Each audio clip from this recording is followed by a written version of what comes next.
Welcome back to Mecha Mondays. I'm your intrepid narrator, Fragath. And pilot, I guess. Whatever. I don't remember my spiel. It's been 2 weeks. Or a week, or whatever. Some amount of time has passed. So previously on, we are reading through Full Metal Panic Collector's Edition 2. We are on to Full Metal Panic Book 4, entitled Ending Day by Day, Part 1. It's a pretty short one. We got through basically half of it, I think, unless I am completely out to lunch as to where we stopped and misplaced where the bookmark was. I'm pretty sure I did not, however, this time.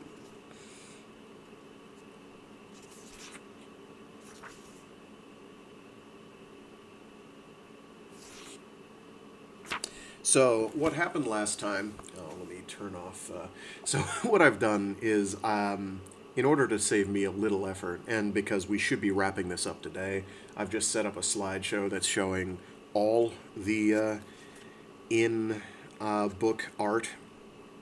So there might be some that are from scenes that we haven't quite gotten to yet, but I don't think they've got subtitles for most of them.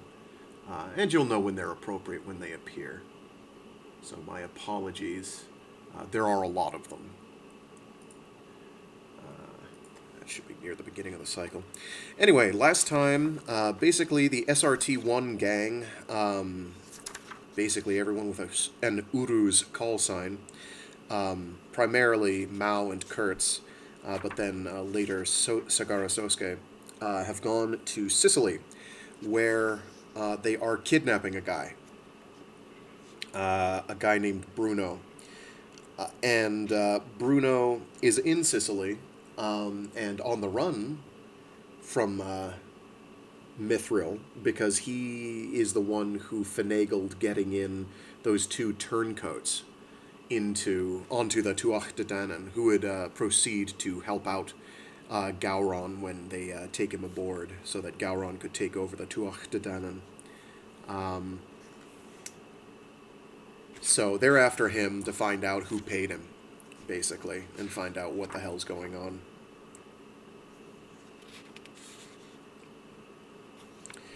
And they catch him, and then basically everything else goes wrong. So they go on a little car chase. Sosuke shows up in a little Fiat, and so they're driving along in this rinky-dink Fiat as they are chased by this Mafia Don's entire private army. It is excellent. Some armed slaves show up, which are the giant robots of the setting, but then get destroyed by a mysterious, tall, dark, handsome robot, who then vanishes into the night. Meanwhile, Sosuke is here missing his midterm exams, which is bad, and Chidori Kaname is like, don't you care about your education? And is disappointed in him, basically. And that, I think, is enough of a... I'm doing this again mostly for my own benefit so I can remember where we're at. Given that I've read through the entire series so far, I'm trying to remember where we're at and what we're about to run into. So yeah, we should be getting through this week, up to the book 5. 5? Yes, 5. Which is Ending Day by Day, Part 2. We'll get up to that. All right, with that, let's get rocking and a-rolling.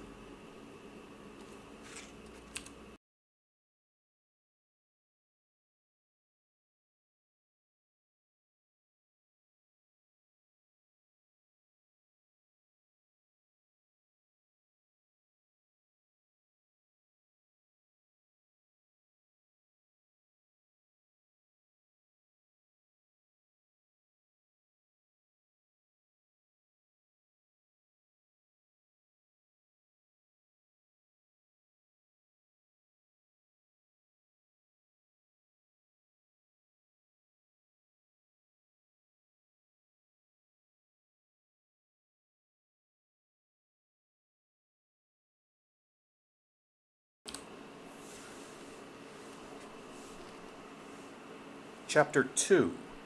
The View Below the Water 2. 16 October, 08:53 hours, Japan Standard Time. Jindai High School, Chofu, Tokyo. It was the fourth day of midterms, and their first subject was world history. 23 minutes had passed since the test started. The only sounds in the room were the rustling of answer sheets and the scratching of pencils. Things were so quiet that even the cars passing outside the school seemed intrusively loud. Kaname's eyes ran over the question sheet. The golden age of the Roman Empire. The 5 good emperors. Augustus. Cicero. The Sicilian Revolt. One thing after another, all kinds of words she'd memorized but didn't really understand. She'd probably forget them all the moment the test was over, too. Honestly, standardized tests are such a pointless ritual, she thought, glancing in the direction of the window. Sosuke's seat was empty. She hadn't heard a word from him since she'd called him before the test 2 days ago. She'd assumed he'd come by. She'd assumed he'd come by today. But he was still absent. He'd been AWOL since the day tests began. Darn it. For some reason, she found herself sighing. Sosuke's absence had left things at the school pretty quiet, and in theory, this should have been a load off her mind. So why did she feel this strange impatience, like she was missing out on something? Crud, I'm in the middle of a test. Gotta focus.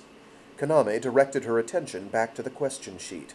The fall of the Han dynasty, the Mongol invasion, the Yellow Turban Rebellion, Emperor Ling, Cao Cao, the Battle of Red Cliffs. Is that Cao Cao or Cao Cao? I can never remember. One thing after another. She'd read manga about the Three Kingdoms period, so she knew the material pretty well. She couldn't remember all the name kanji, though. How did you write the Zhuge in Zhuge Liang again? Where even is he? She couldn't stop wondering as she struggled with the question. What kind of job is he on? Something dangerous again, I guess. I hope he's okay. Or did he go off to meet that girl? That's right, he sounded pretty weird on the phone the other day. She snapped out of the line of thought. Ugh, not again. Ugh, not again. My mind keeps wandering. Darn it, she muttered. It's all his fault for skipping school and missing his tests. That's why I can't stop worrying. I am a class representative, and we have been through some things together. That's the only reason it bothers me. What a pain in the neck. If he'd just come to school, I'd be able to focus. Just then, the classroom door opened.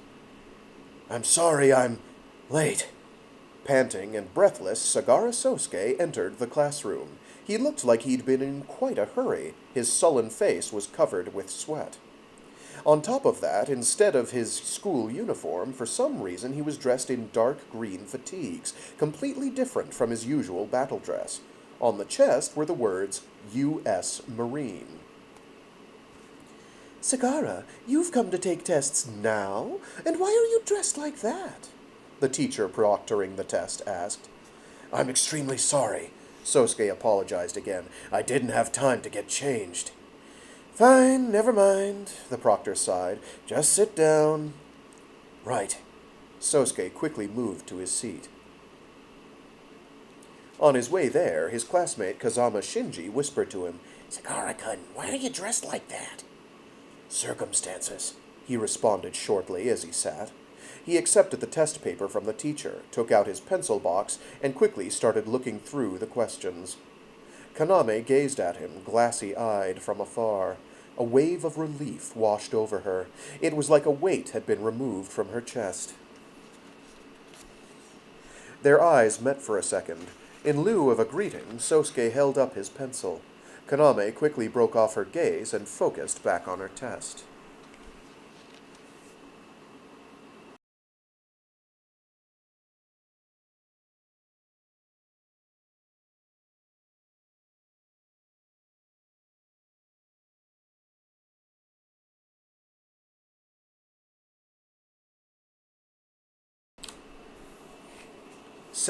October 16:09 hours, Australian Standard Time. Mithril Operations HQ, Sydney, Australia. This is my second time visiting an interrogation room with Major Kalinin like this, Tessa thought. The last time they'd observed a boy in his mid-teens. This time it was a middle-aged man. Vincent Bruno, the man Mao and Kurtz had brought back from Sicily, sat on the other side of the one-way glass. He was reclining in his seat impudently, arms folded, and wearing a thin smile on his face. It had to be false confidence, she decided. This wasn't a police station, it was the headquarters of Mithril's operations division. He had no attorney, and there wouldn't be a trial. The man had to know that.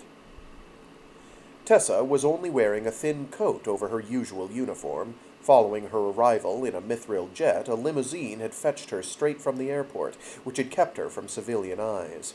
Kalinin was with her, similarly clothed in his olive-green battle dress. The minute they'd heard about Bruno's successful abduction, they'd taken the first flight to Sydney from the Merida Island base in the West Pacific. This was the man whose scheming had nearly gotten her submarine destroyed. Tessa knew that for a fact, yet somehow it didn't feel real to her. She should be seething with rage towards this man for what he'd done, but right now all she felt was a kind of even-tempered scorn. "It's hard to believe," Tessa whispered. "How could someone so worthless have come so close to sinking my vessel?" "That apparent worthlessness might be what allowed him to do what he did," Kalinin said, "and it's easy to imagine someone like him being vulnerable to an enemy's overtures." There were two others with Bruno on the other side of the glass, a first lieutenant and a corporal, both assigned to operations headquarters. Kalinin had informed her that the lieutenant came out of their intelligence division in Peru and could easily handle an interrogation like this. "Let's start simply, Mr. Bruno," the lieutenant began. "You were formerly a secretary of human resources. At the end of June this year, you arranged to have John Howard Dunnigan and Nguyen Bien Bo placed with the SRT of Mithril's West Pacific Battle Group, the Tuatha De Danaan. You effectively forced the understaffed Tuatha De Danaan to accept them by downgrading or deleting data on 4 other active NCOs, as well as up-and-comers from Belize and other training camps. Is that correct?" "Don't know what you're talking about," Bruno boasted, gazing calmly into the distance. The lieutenant gave him a placid smile, then addressed the corporal waiting beside him. "Do it." "Yes, sir," the burly corporal responded, then immediately socked Bruno in the face. Bruno cried out and nearly fell out of his chair, but the corporal grabbed his collar and hefted him back up. He slapped his hand down onto the table, seized his pinky finger, and began to wrench it upwards. "Please, no!" There was an unpleasant crack. Bruno's pinky had been broken, and a chilling scream echoed through the interrogation room. "Don't worry, that's the end of it," Kalinin said to Tessa as she cringed and averted her eyes from the sight. He was right, of course. Bruno was already a sobbing wreck, and as the corporal prepared to move on to his ring finger, he abruptly shrieked, "No! Please! No! I'll tell you anything! Please! Just don't hurt me!" "Answer me, then. Did you arrange Dunnigan and Nguyen's placement with the TDD-1? The lieutenant repeated icily. "Yes, it was me." "Who asked you to do it?" "I don't know." "Don't lie," the lieutenant warned him. "Wait, I really don't know the names," Bruno told him. "They just said they worked for Amalgam." "Amalgam?" the lieutenant questioned. "Like an alloy?" "I don't know. I really don't. I assumed they were some intelligence organization.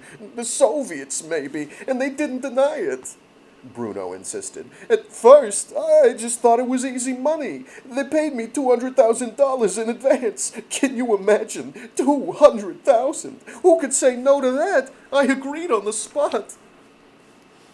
"What do you think?" Tessa asked Kalinin, breaking her silence. "He doesn't appear to be lying, and I can't imagine why he'd hide it.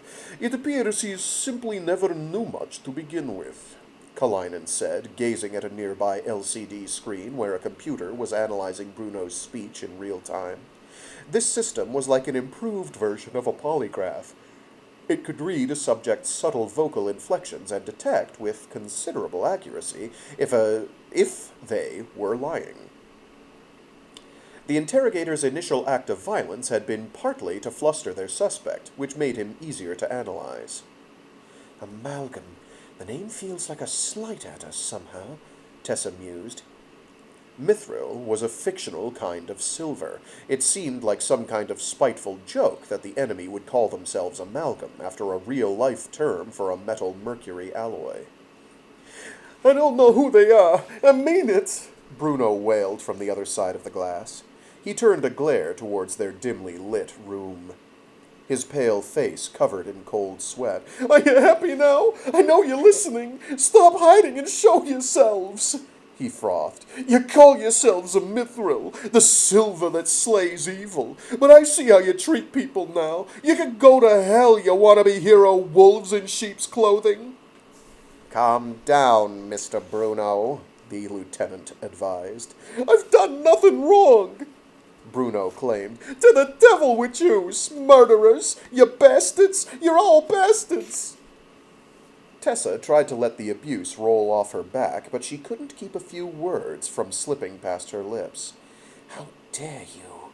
The faces of the men she'd lost that day flashed into her mind, and she suddenly felt like her blood might boil.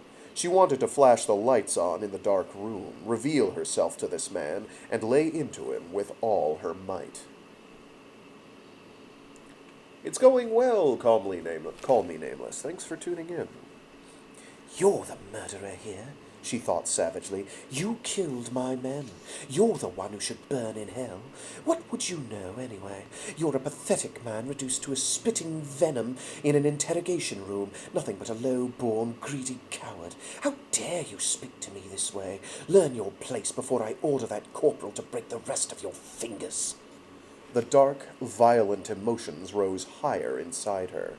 This was more than just anger. It was an urge that stemmed from a place of deeper arrogance. Colonel, Kalainen's voice snapped her back to reality. Tessa's palms were soaked, and her head was swimming.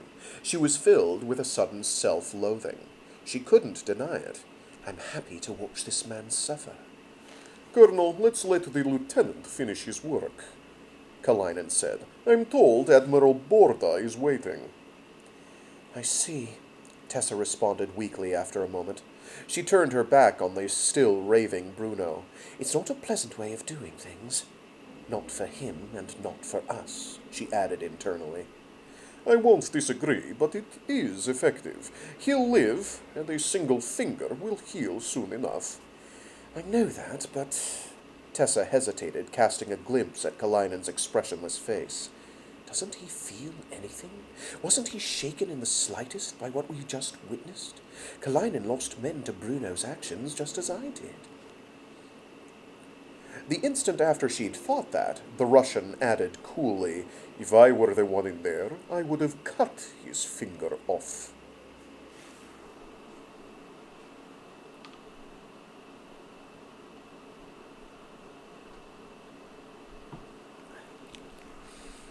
Tessa and Kalainen left the interrogation room behind and headed for the office of the head of operations.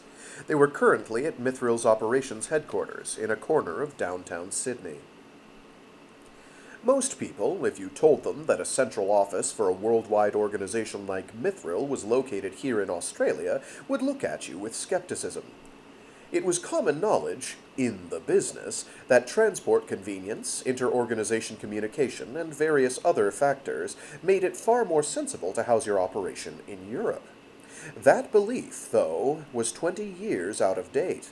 Satellite communication and the Internet had flooded the world with information, which made the physical location of a group's headquarters much less important than before. Moreover, cities like Paris, London, Brussels, and Geneva were already well populated with storied old intelligence agencies, which made it harder for a new organization to establish a large-scale headquarters there. It was, to put it simply, an issue of settled turf. Mithril was still young, They had been founded just about 10 years ago, and while there had initially been plans for an operations headquarters in Europe, a series of minor issues had ended up inclining them this way instead.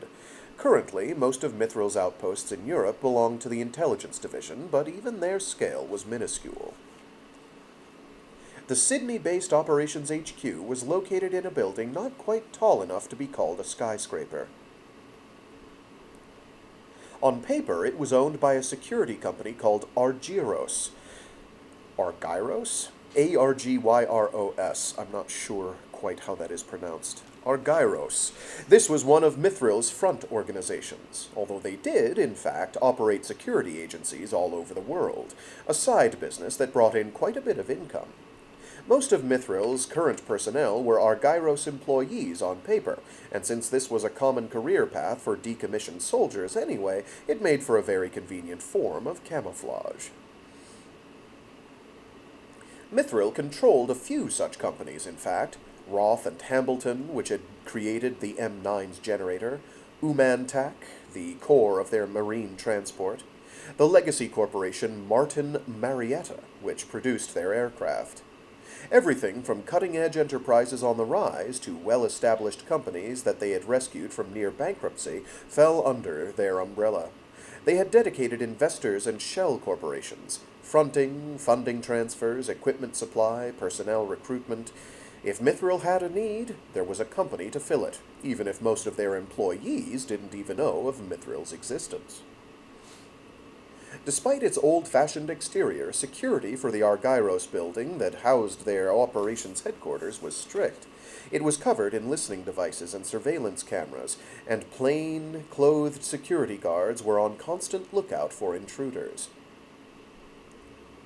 When Tessa and Kalinin arrived at the door to the head's office, the man's secretary came to greet them. "It's been a while, Colonel." Oh, Jackson-san. Oh, Jackson-san, it's so nice to see you again, Tessa said, but you really don't need to call me Colonel. The man in his early 40s smiled cheerfully in response. "I can't exactly call you dear anymore. I'm told you've been doing a fine job since you left us, so I want to show the appropriate respect." I appreciate it. I'm doing the best I can, of course. Before being appointed commander of the Tuatha De Danaan, Tessa had spent some time on staff here at Operations HQ.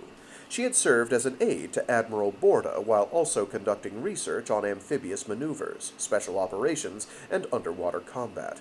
This meant that she'd spent a lot of time around his secretary, Captain Jackson, who tended to call her Dear and Little Talitha. The rank of colonel had only come with her new assignment. "Is the Admiral in?" she asked. "He's on the phone right now, but he said you could go in," Jackson told her. "Be warned, he'll probably do his best to get you back with us." "I'll keep that in mind. Thank you." With that, Tessa and Kalinin entered Admiral Borda's office. It was a room about the size of a small cafe. The wall behind him was covered in tall shelves packed with books. Most of the furniture was made of aged wood and had a dull sheen. With the mellow natural light and indirect fluorescent lighting, it had the look of an old library. Admiral Borda was seated at his desk, speaking on the phone. Yeah, right. Understood. Yeah, I could say the same to you. We'll clean up our own mess, thank you. I'll send you the interrogation record, of course. Don't be so suspicious. To him? I don't know what you're talking about. While speaking to whoever it was, Admiral Borda returned Tessa and Kalinin's salutes, pointed to the chairs, and mouthed, "Sit down." I'd say that's up to you. Right. We'll discuss that another time. Yes, it's worth considering. No, I have visitors. I'm hanging up now. Without waiting for a reply, he turned off the phone, dropped the receiver onto the desk like it was something dirty, and then slowly stood up. "Welcome. Can I get you a drink?" the Admiral asked, heading towards the minibar in a corner of the room. "The offer is appreciated, but I'll just have water," Tessa replied. "Major? The same, please." "You two. No taste at all." With a shrug, Admiral Borda fetched a bottle of Perrier from the fridge. "How are those M9s doing you, Major?" he asked in lieu of a greeting. Sir, there's always room for improvement, but they're serving us well, more or less. There are still a few issues on the maintenance side. There's not much in the way of part compatibility with other machines, which could lead to inventory issues if it comes... Oh, that's Kalinin shit. Sir, there is always room for improvement, but they're serving us well, more or less. There are still a few issues on the maintenance side. There is not much in the way of part compatibility with other machines, which could lead to inventory issues if it comes to it. Kalinin replied briskly. Still the same old Kalinin, but I'll keep that in mind, The Admiral said with a smile. At a glance, the head of the Mithril Operations Division, Jerome Borda, looked like your average, kindly-faced older man, with a mild demeanor that made him seem more suited to a hot dog vendor's apron than a military uniform. Though he was approaching 60, he had a full head of hair, black with streaks of white, which made him look 10 years younger. Even Tessa, who was young enough to be his granddaughter, found the Admiral's appearance quite charming. He probably wouldn't have liked to hear it, but she found that gentle droop in his eyes and mouth gave him an air of a cute little dog. That's not to say he was entirely without gravitas. Anyone who met him could see that he was brimming with intelligence, experience, leadership, and grit. He'd spent over 30 years with the U.S. Navy, in fact, where he had ascended from sailor to admiral, and there was a world weariness in his eyes that made him not so different from Kalinin. That was the head of the Intelligence Division, Admiral Borda said, pouring the water into glasses. They're furious that we made a move on Bruno without informing them. They'd found him in Sicily, too, see? And they were keeping close tabs on the Partholon to make sure we didn't get the drop on them. The Partholon was one of the 4 battle groups that served in the Operations Division. Normally, they'd have been the ones to carry out the operation in Sicily. The decision to have Tessa's West Pacific battle group, the Tuatha De Danaan, take action instead, and to mobilize only a very small number of their forces, had caught both Bruno and the Intelligence Division off guard. Intelligence wants you to hand Bruno over to them, then? Tessa asked. Yes, Borda affirmed. I refused, of course. By the way, did you catch his interrogation? Yes. Tessa trailed off. There's something you need to learn from that, if you want to keep serving as a commander, anyway. It's a bloody road that lies ahead of you, the long and treacherous path of a soldier. A mysterious tone entered Borda's voice. It occurred to Tessa, then, that he must have arranged for her to see what she saw. The NCO who came to meet her when she arrived had said, "The Admiral is occupied at the moment. Would you like to watch Bruno's interrogation?" What could have been his reason for making sure she saw it? What was she supposed to learn from it? That there was no such thing as clean and dirty where combat was concerned? That seemed a rather elementary sort of lesson for someone like him to give. Of course, she knew that she hadn't seen as much of the dirty as adults like he and Kalinin had. She was well aware of that fact.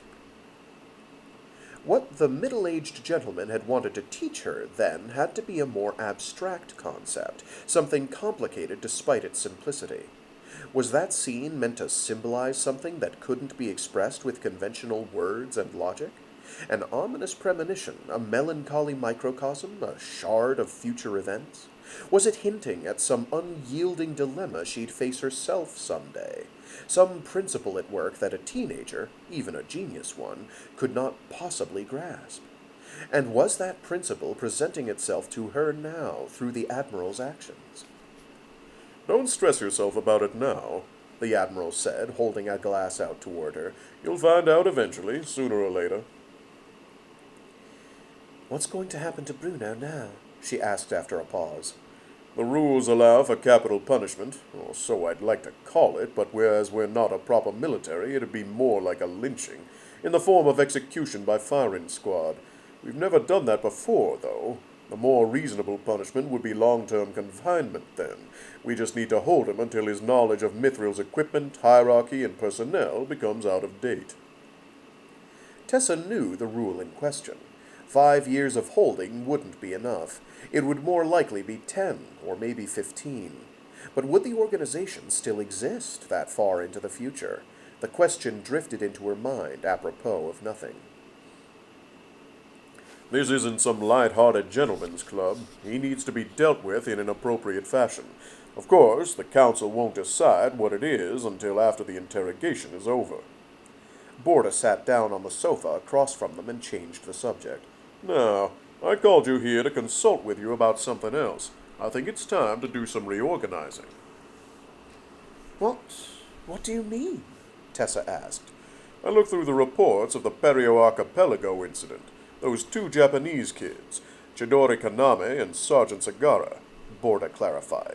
It's impossible to overstate their value to us. Judging from your report, they're also the ones who saved the TDD-1.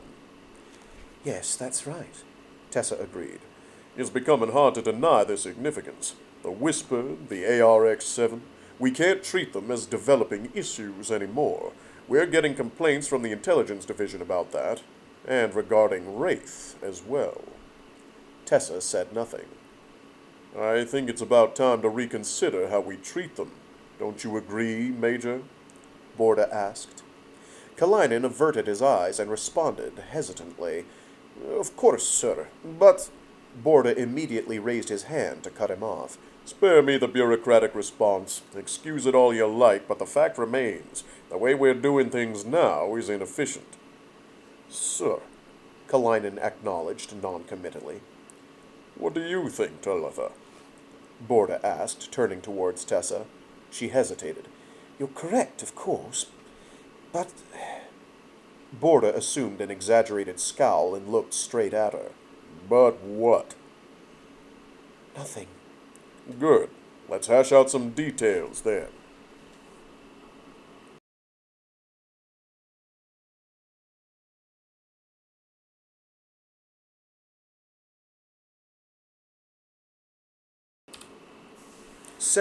October, 1459 hours.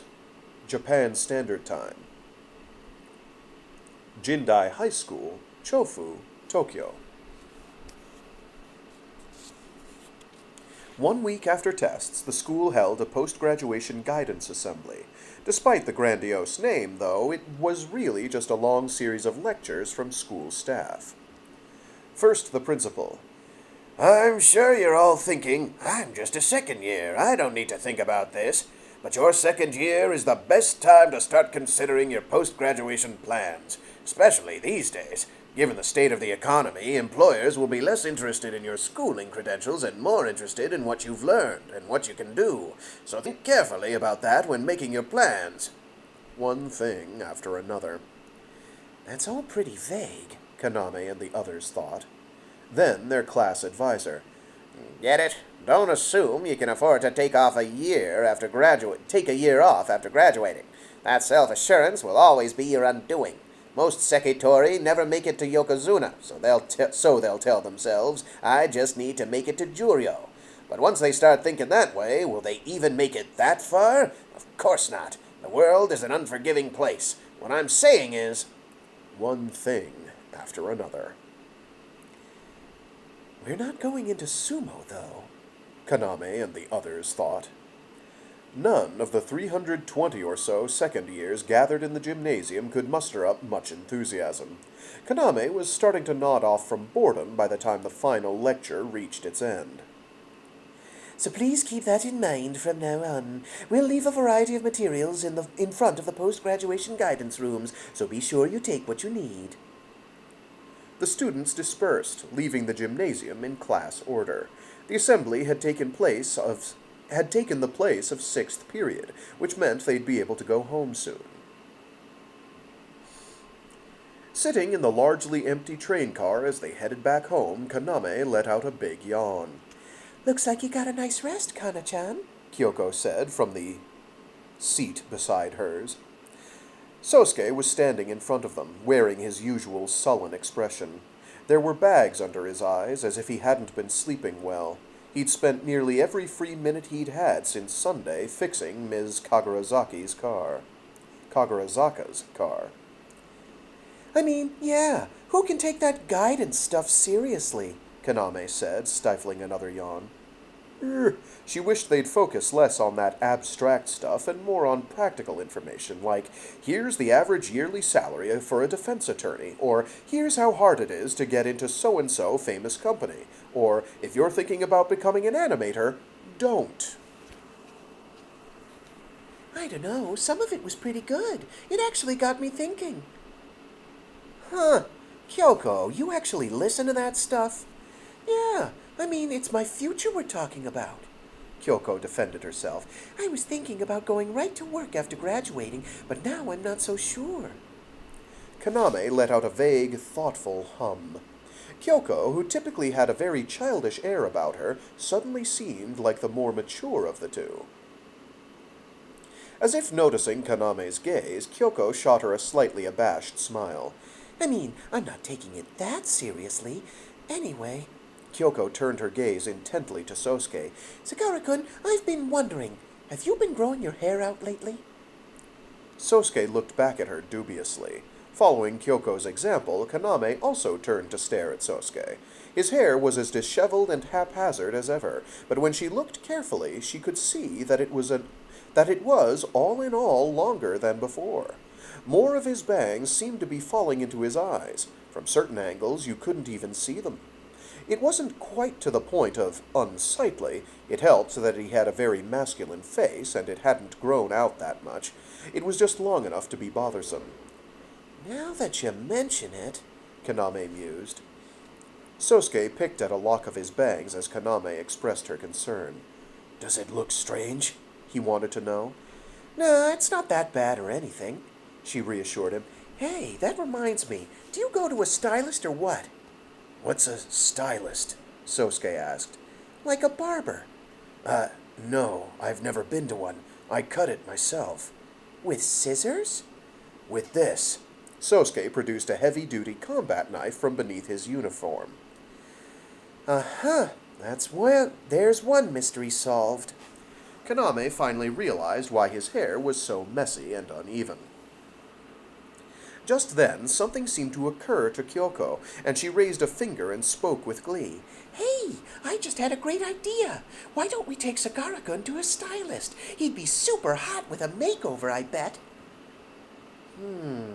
That is intriguing, Kaname decided. Right? I say we go with a pompadour. Nah, he needs a crew cut. How about a mushroom cut and some color-tinted glasses to go with? Kaname snorted, then burst out in snickers. Or how about a punch perm? I die! Like in Honki Tokaite Oh, Jesus, what is that? Maji. Like in Honki Tokaite Maji? They could give him dog ears, too. Oh, a stylist could do that. Oh, like a stylist could do that. The two girls joked around with each other, oblivious to Sosuke's feelings on the matter. But though their conversation was purely in the spirit of fun, Sosuke's next words gave it a dimension of reality. I wouldn't mind. Huh? Kaname blinked. Visiting a stylist, he clarified. That's where high school students typically get their hair cut, isn't it?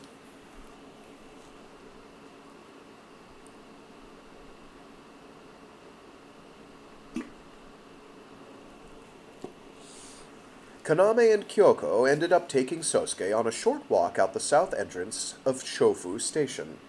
Their destination was a slightly upscale salon. It's very different from barber shops in Afghanistan, Sosuke thought as he examined the shop's exterior. Oh, sorry, from the barber shops in Afghanistan. That rather changes the tenor. I don't know when he was last there. I think it's implied he was quite young. So he's his background, as people who've listened to these before, is as a child soldier, basically. I mean, he's literally just a teenager and he's doing soldiering, but like from a very young age. There had been barber shops in the war-torn region where he'd grown up, but he'd never been inside one. His desire to visit one now signified a degree of ambition for personal growth. It was a sign of the new motivation that had begun to work inside him, invisibly. He had to try harder to adjust to life here in this city. I think I got the wrong emotional emphasis on that. It was a sign of the new motivation that had begun to work inside him, invisibly. He had to try harder to... I just lost the line. He had to try harder to adjust to life here in this city. The idea probably wouldn't have occurred to him if not for Mao's words to him the other day. And of course, simple curiosity also played a role. Is this place okay? Kaname asked. Yes, Sosuke answered her. I trust your judgment. With that, the three of them entered the salon. One haircut, please, for this guy here, Kaname said to the stylist who met them. The man seemed to understand the situation immediately and urged Sosuke to a seat with a smile. With awkward movements, Sosuke sat in the chair. The stylist wrapped a towel around his neck and then covered him with a plastic sheet. So, what are we going for? The stylist asked Kaname and Kyoko. What did we decide on, Kana-chan? Let's see. We should probably drop the obvious gag stuff, Kaname said, like a mohawk. I think a mohawk would look great, though. I've always wanted to try one myself, the stylist joked. Kaname and Kyoko laughed and batted around a few ideas. After about 3 minutes of consultation, they arrived at a safe choice.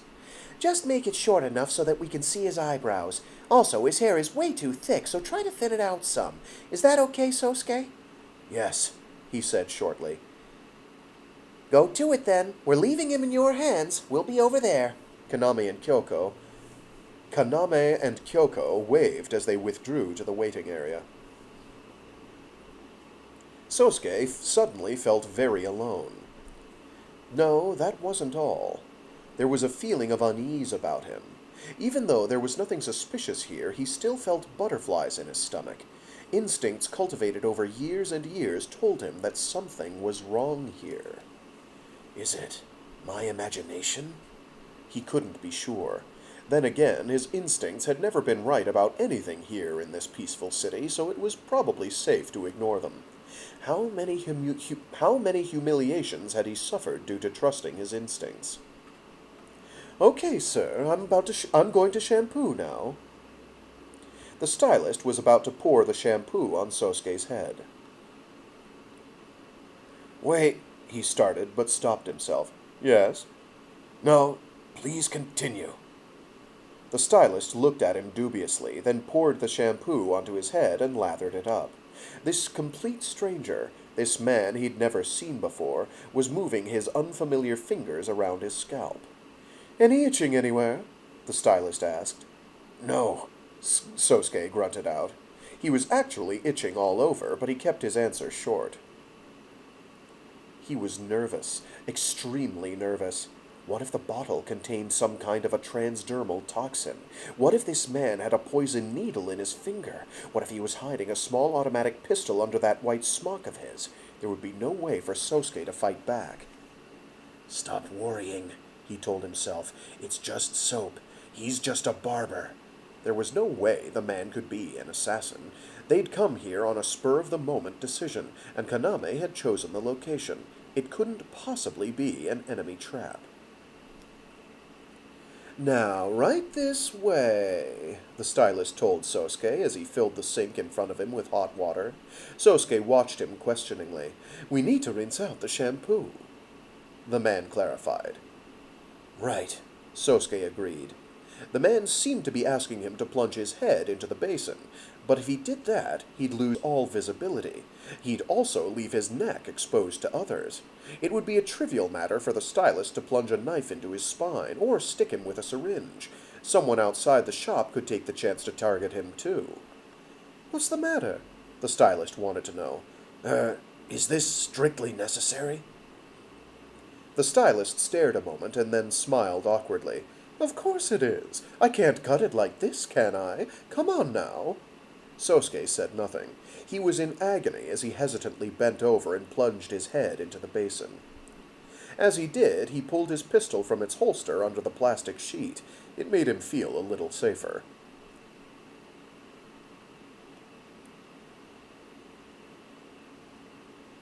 The stylist spoke as he massaged his hair. How does the water feel?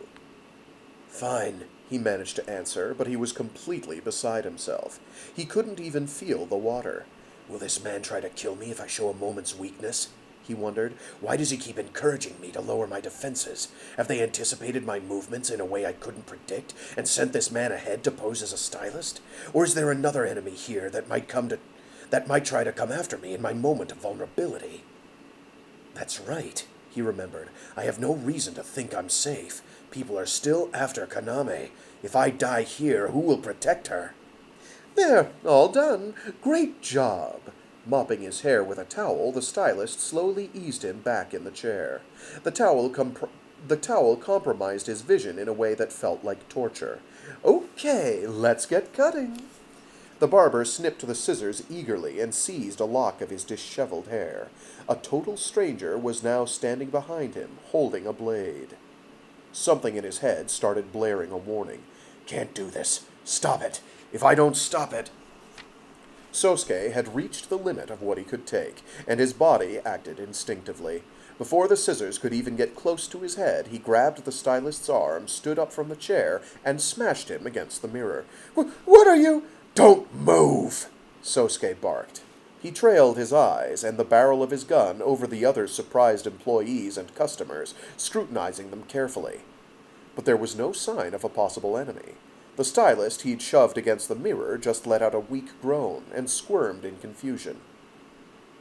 Sosuke realized that he'd failed again, as always. There's no threat here, neither inside nor outside the shop. Sosuke! Kaname was charging at him from the waiting area, a rolled-up fashion magazine in hand. She was clearly furious. Correction, there is one threat. Sosuke bravely took the improvised club to the top of his head.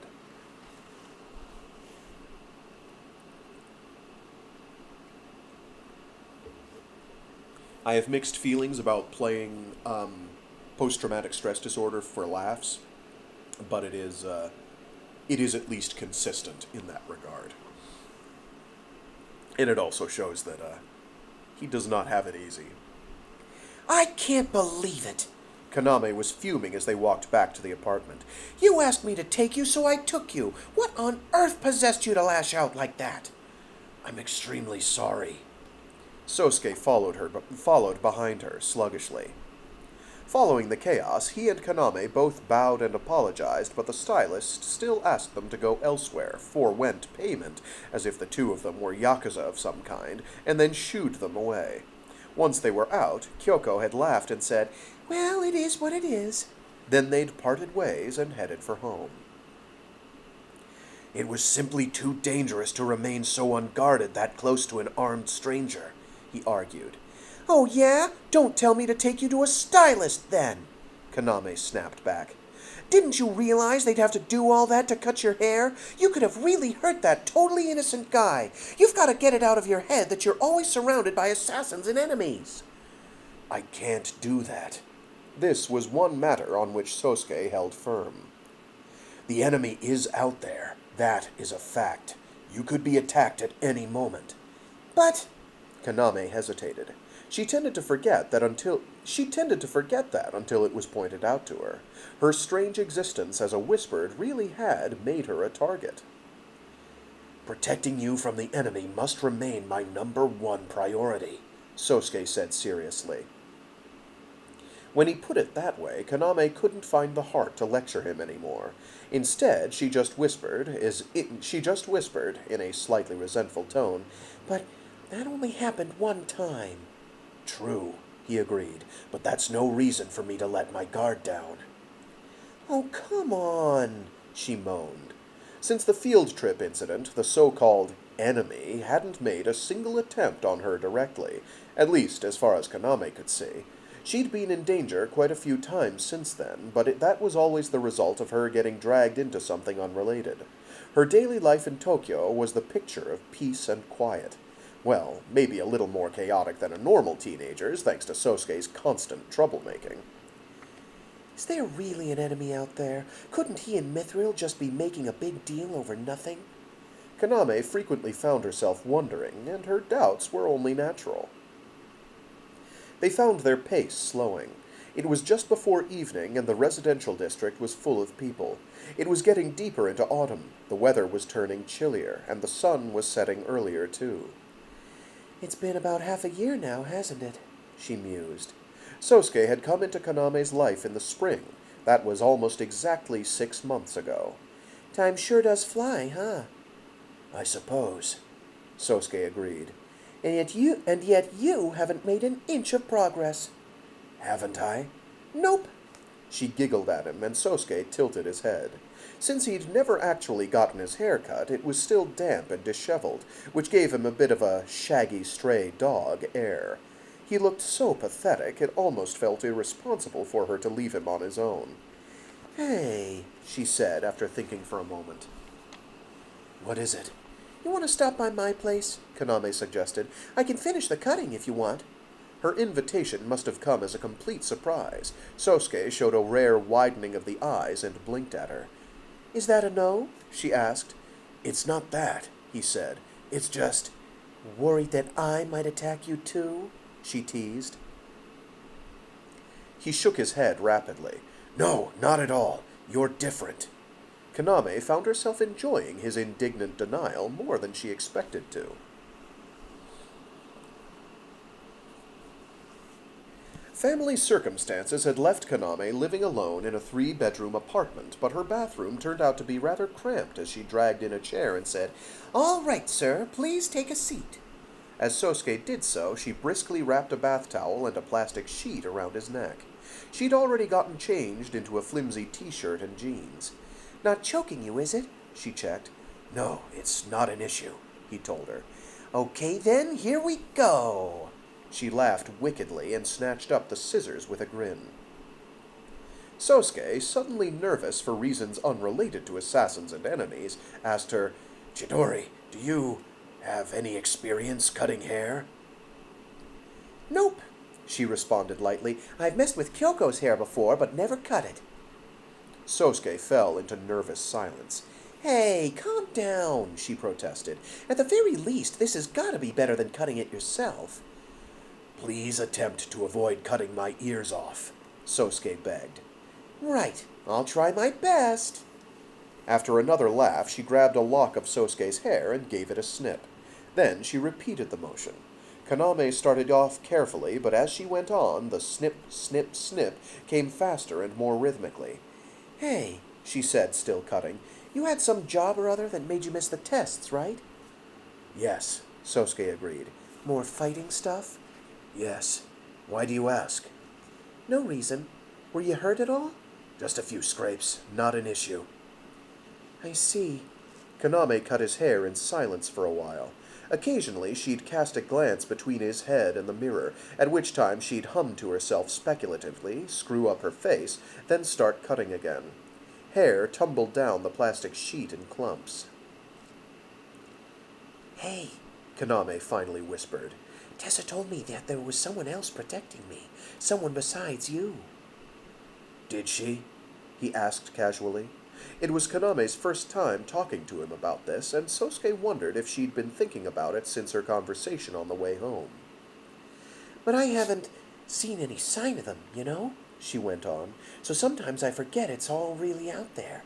Like, everything that's happened, all this Mithril stuff, it doesn't feel real. Sosuke's primary mission in Tokyo was to protect Kaname, but in practice he couldn't watch her all by himself. An agent from Mithril's intelligence division had also been dispatched to stay close at all times. It was that agent's presence that allowed Sosuke to leave Kaname's side to go overseas. Members of the operations division like Sosuke and Kalinen referred to that agent as Wraith. Sosuke, she asked, have you met that person? No, he told her. I haven't talked to them either. Do you know who they are? No, it's probably not someone you've ever met.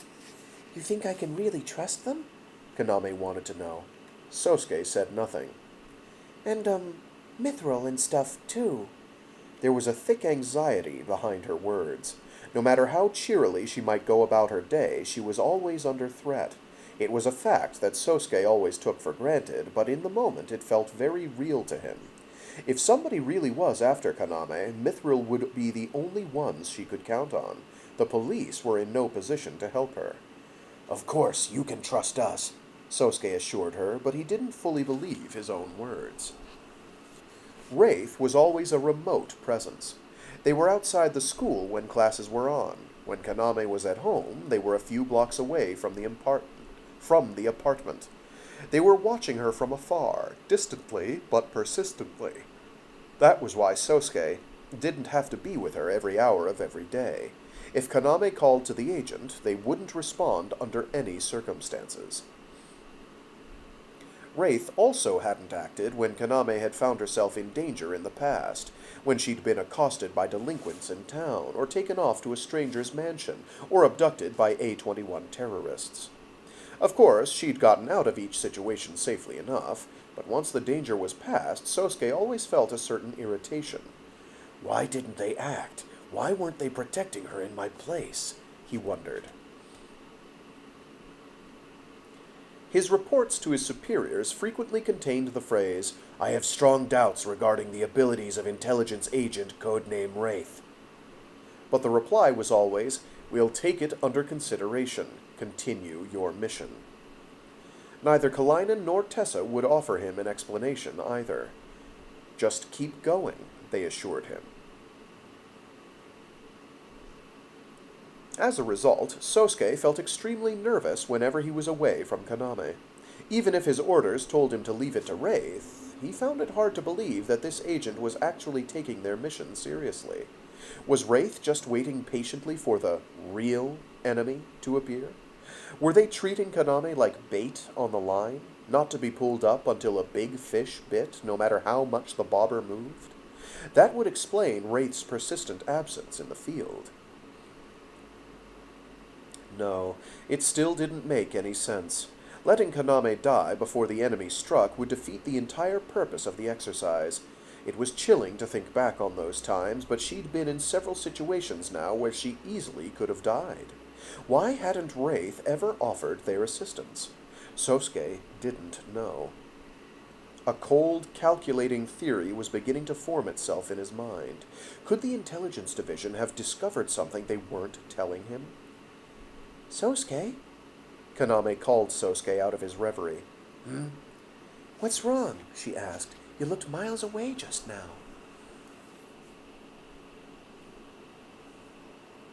Well, if you're worrying about what I said, don't. Because, no matter what I might say... Kaname stopped her clipping and hesitated a moment. Then, as if making up her mind, but with eyes still turned away from the mirror, she said, I do trust you, Sosuke. Sosuke didn't respond at first. He felt a strange feeling washing over him. Something warm and gentle and unknown began to envelop his heart. His face felt hot, and he felt something rising up from deep inside him. He didn't know why, but it felt familiar. He'd felt this feeling before. What was it called? He wondered, but he couldn't remember. Thank you, he eventually managed. You're very welcome, she said smoothly, then resumed her clipping. Hey, could you turn a little more to the right? Sure. Not that way, the other way. Kaname's slender fingertips nudged his cheek. They felt cool and pleasant to the touch. It was like a moment's gentle breeze in a sweltering jungle. In a corner of his vision, Sosuke could see the swaying of her black hair and white t-shirt. The cheap, thin cotton fabric was a little transparent in the light. When she came around in front of him to cut his bangs, he could make out the vague contours of her body, from her underarms to her hips. The smooth, slender lines of her legs. Sosuke averted his eyes, as if he'd looked into the sun. Kaname smirked triumphantly. I think I'm getting the hang of this. From start to finish, she was gentle and careful with him. She took off more hair with the thinning shears, evened the edges with a razor, and then combed it out neatly. As it went on, Sosuke found himself dozing off. What's going on here? He wondered. There's a potential weapon near my head, yet I'm getting sleepy. This can't be happening. It seems impossible. I don't know why, but I feel so comfortable. Chidori, is it possible Okay, rinse-off time. She plunged his head into the basin, then dumped on the cold water, and that was the end of his daydreams.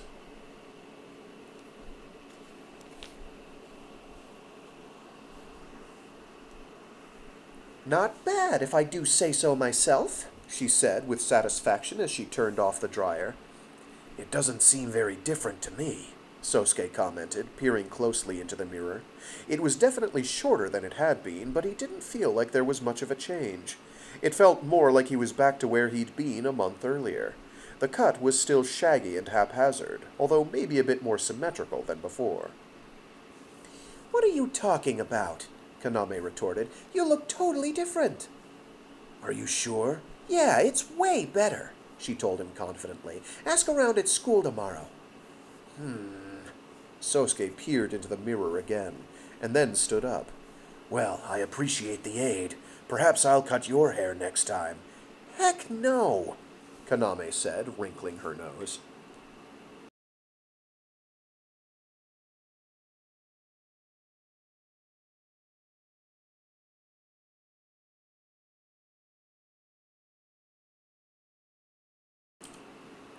He helped her clean up the washroom. They shared a simple dinner, and then as Sosuke said goodbye, he got the vague impression that Kaname didn't want him to leave. By the time he left, it was dark outside. It must be past 8 o'clock already. There were still a lot of people on the sidewalks. Office workers on the way home, kids returning from cram school, housewives walking their dogs. Cutting across the flow of people, Sosuke headed for his own apartment, which stood across from Kaname's. For some reason, there was a lightness in his step. No, he felt truly elated. Perhaps it would be most correct to say that his morale had greatly improved. Now, things were different. Now, he felt like he could take on the world. Guarding Kaname, dealing with Japanese society, training at Merida Island, live combat, anything he did, he would do well. She's counting on me, he told himself. That means I need to have faith in myself. That's right. He could kick himself for his failings another day. For now, he had too much to do. First, he'd return home and write a report to Merida Island about the day's events. He'd do his maintenance on his supplies and his weapons. Then he'd check the various sensors he'd set up around the neighborhood. After that, he'd study for his makeup exams. Sosuke returned home swiftly, turned on his satellite-connected laptop, and spent 5 minutes writing up a basic report. He ran it through a powerful encryption algorithm, then sent it immediately. Shortly after, a report received message came from the Merida Island Communications Center, and a new encrypted file arrived in his mailbox. Sosuke looked puzzled. The file was a tasking message from command. Priority Order 98J005-3128 19112-1Z From West Pacific Battle Group Command, Merida Island Base. To Urus 7/Sergeant Sagara Sosuke. A. Operations Leadership and Battle Group Command hereby issue cancellation to Priority Order 98E001-3128, Operation Guardian Angel, effective today, 1500 hours Greenwich Mean Time. B. Urus 7 to withdraw from current safe house. Return ASAP to Merida Island Base via Route 3B. C. Urus 7 to submit letter of withdrawal by post to Jindai High School. Reason given for withdrawal to be left to the discretion of Urus 7. D. Ongoing protection of Chidori Kaname to be entrusted exclusively to codename Wraith. E. Further contact with Chidori Kaname is prohibited effective today, 1500 hours Greenwich Mean Time. Message ends. Sosuke rubbed his eyes and read over the orders one more time. The content didn't change. He read them again and again, but there was no interpretation that could lead him to any other conclusion. He was being permanently removed from bodyguard duty for Chidori Kaname. The fact that operations leadership was mentioned meant that someone above even Tessa or Kalainen was involved. There would be no room for Sosuke to protest. Silently, he looked down at the LCD screen. He remained perfectly still for some time. It might actually have been more than 10 minutes, not moving a muscle. He could hear his back teeth grinding. Ongoing protection of Chidori Kaname to be entrusted exclusively. The next thing he knew, he had slammed his fist down on the computer. The alloy frame warped, and keys freed from their board were sent flying through the air. A maddening unease rippled through his body. He left the computer, which now reeked of burning plastic, behind him, and headed straight for the veranda. He passed through the glass door, grabbed the railing, and looked around. "Where are you?" Sosuke whispered, shoulders trembling. He saw the residential district at night. It was as peaceful as ever. "Come out, Wraith! Come talk to me!" he shouted with all his might. Anger wouldn't solve anything. He knew there was no way he could appeal the decision. Yet he couldn't stay quiet. "I know you're here! Why don't you answer me?" His shout echoed through the neighborhood. People walking below looked up in curiosity. No response came. Sosuke knew well that this wouldn't be enough to get the spy to come out, so the next thing he shouted was, "I am Sergeant Sagara Sosuke, Mithril Operations Division, West Pacific Battle Group, Tuatha De Danaan. I was ordered to Tokyo on the 20th of April to guard a certain individual. She's believed to have been targeted for the following reasons. 1. Due to her status as a special entity known as a Whispered. 2. Because Whispered possess classified knowledge related to military." Suddenly, the phone in his apartment rang. Sosuke immediately stopped and went back inside. He picked up the phone, beeping mechanically on his desk, and turned it on. The speaker on the other end tore into him immediately. Are you insane? The voice was low, thick, and digitized. Whoever it was must be using a voice changer. As inhuman as the voice sounded, though, it was clear that its owner must have called him in a panic. This had to be Wraith, the agent deployed in the intelligence division.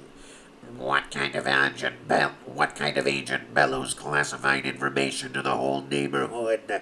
The voice continued. You're compromising our operation. I had to. You were ignoring me, Sosuke said coldly. You must know it's dangerous for us to talk like this, Uru 7. What you're doing now is... Answer me. Is your mission to protect Chidori Kaname, or is it simply to monitor her? I don't owe you an answer, Wraith told him. I could spend the whole night shouting what I know off the veranda, Sosuke said flatly. I'm being relieved either way, after all. Is that a threat, Uru 7? I'll file an official complaint with operations. Go ahead, but answer my question first. He heard a sound like a tongue clicking. After a few moments' hesitation, Wraith seemed to relent. To protect her, of course. I don't believe you, Sosuke denied.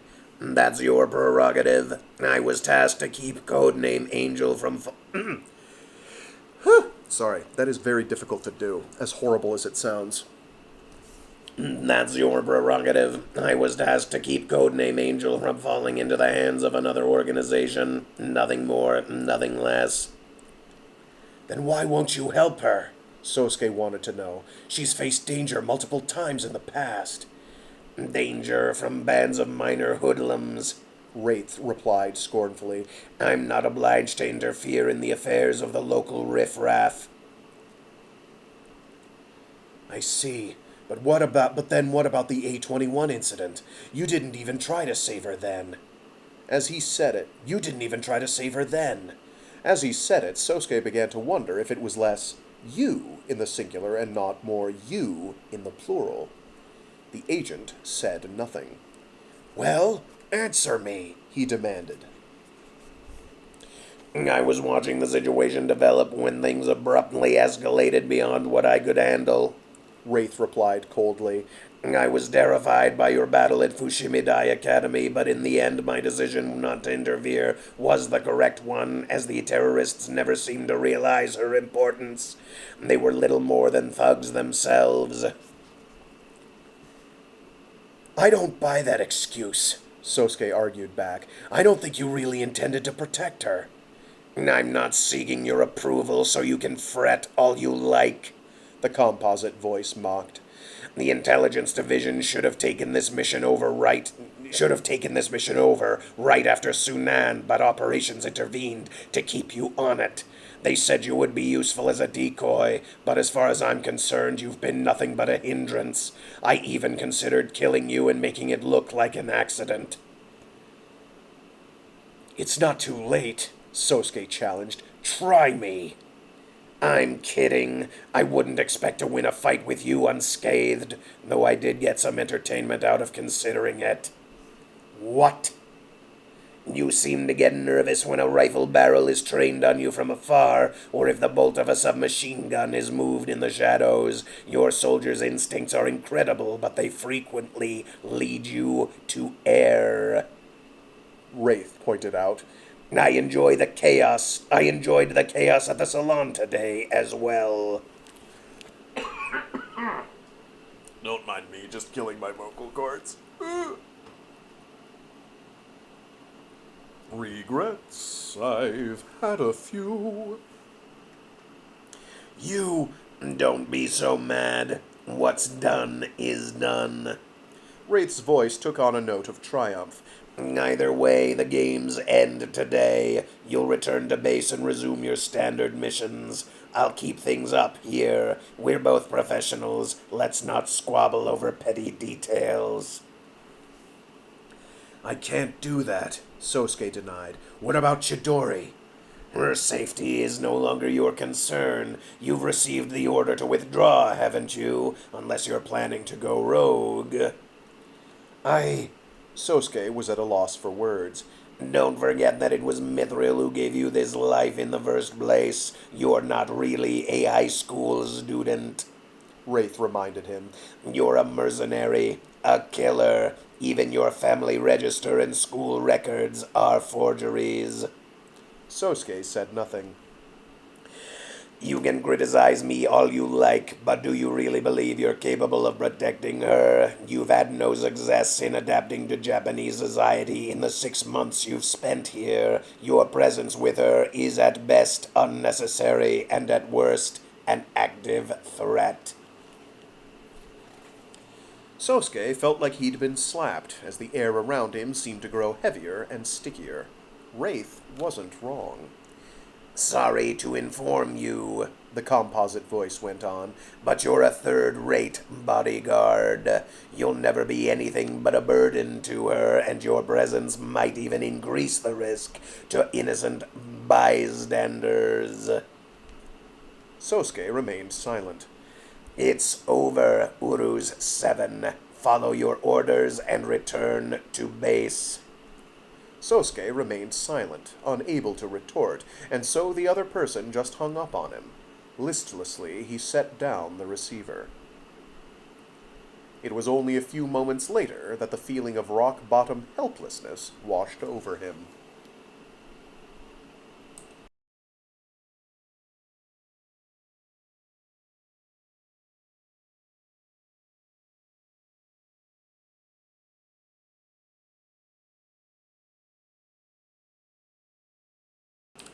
Oh, thank God that's over with.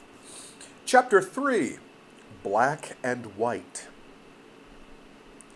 20 October, 0810 hours, Japan Standard Time, Jindai High School, Chofu. Morning, Kyoko. Kaname slapped Kyoko on the back as they met up at Sengawa Station that morning. Morning? Geez, you're peppy today, Kana-chan. Kyoko grumbled a bit sleepily. Oh, yeah? Yeah. Did something good happen? Not really.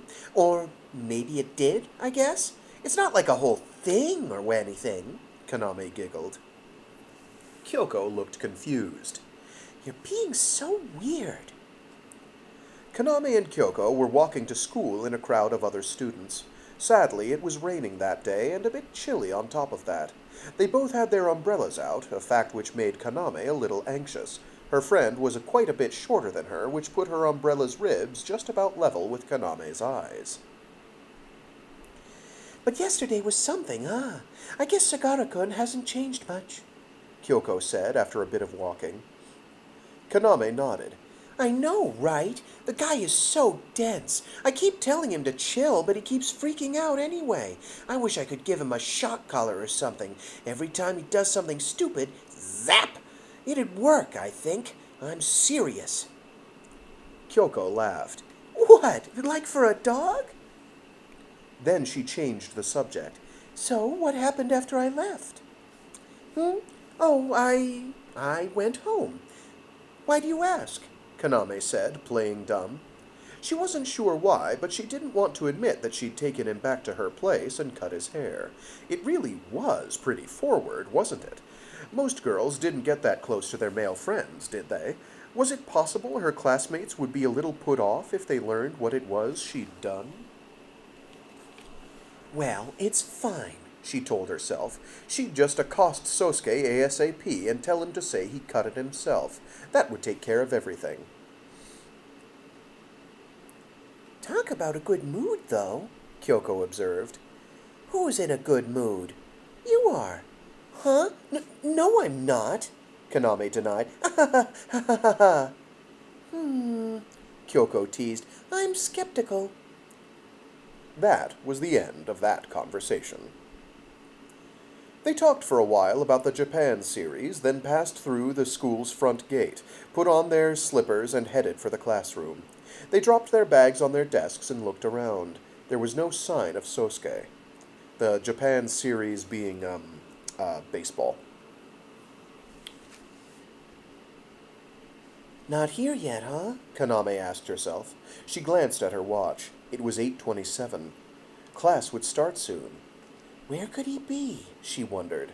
She wanted to see the reactions from the class when they noticed his new hair. While her other classmates were chatting, the bell rang for class. The students noisily moved to their seats, but Sosuke's remained empty.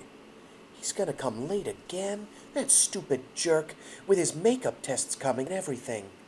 Kaname opened up her textbook, feeling a little deflated. But 1 hour passed, then another, and Sosuke still didn't show up. He didn't show up all day.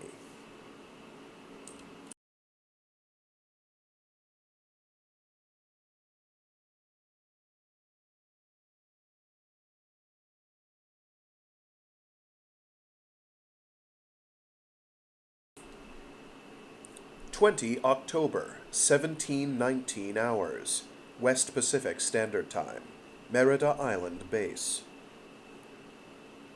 Tessa was looking through some documents in her office when the intercom on her desk buzzed. It was from her secretary in the next room. Yes? She inquired. Colonel, ma'am, said the secretary. Sergeant Sagara has arrived. Major Kalainen was his direct superior, but he wasn't on base at the moment, so he'd probably come to her to give his report personally. The Major had remained in operations headquarters in Sydney. He had a few equipment issues to discuss with the Roth and Hambleton engineers. After a long pause, Tessa said, "Let him in." "Yes, ma'am." Tessa set down the receiver and minimized the documents on her desk's holoscreen. The progress reports for the new submarine communication system, the VME bus receiver, were still classified, and Sagara Sosuke lacked sufficient authorization to view them. She felt depressed. The fact was that she was the one who had issued him the order to return. She hadn't had a choice, of course. She was just executing the will of the Admiral and the Operations Division. But in practice, she'd effectively torn him and Kaname apart. The fact that she'd been jealous of their relationship in the first place only added to her sense of guilt. If only Kalainen were here, Tessa thought wistfully, and that moment of weakness just depressed her further. She couldn't just give an order like that and then hide behind one of her subordinates. What kind of commander would she be then? But what am I even going to say to him? She'd been wondering that the entire time since she'd gotten back from Sydney, and she still hadn't figured it out. Reporting in, ma'am. Sosuke came in. He walked right up to her desk and snapped to a salute. She returned the gesture, and he immediately lowered his hand to go into attention posture. Welcome back, Tessa greeted him. At ease. Yes, ma'am, Sosuke said, quickly shifting to at ease posture. Sosuke always acted this way around his superiors, but his behavior today seemed even more absurdly formal than usual. Was it just her imagination, or was this how he'd treat a complete stranger? Neither of them said anything for a while. It was a long, long silence. Sosuke wasn't looking at Tessa. He was standing ramrod straight, eyes fixed on the large map behind her, even though they did know each other. Even though they were the same age. It occurred to her suddenly that his formality was like a form of silent protest towards her. Did you say goodbye to Kaname-san? She asked, unable to bear the silence any longer. Ah, Sosuke responded vaguely. Requesting an explanation, ma'am, he said then, still looking at the map. Tessa clenched her fists, and after a moment's silence, launched into her grueling explanation. The top brass and I came to a decision. With the intelligence division getting settled in Tokyo, it's no longer necessary for you to remain with Kaname-san. Permission to voice my disagreement, ma'am, Sosuke said woodenly. The intelligence division's protection is insufficient. You're wrong, Tessa told him, and you underestimate your own importance as well. Putting you on that redundant mission was a dereliction of my duty as a battle group commander. There's a much more important duty you need to focus on. Requesting clarification, ma'am, Sosuke asked, as if skeptical that anything could be more important than guarding Kaname. The arbalest, Tessa said, and Sosuke's expression tightened a bit. Your focus must remain on operating that machine, because you're the only one who can. He said nothing.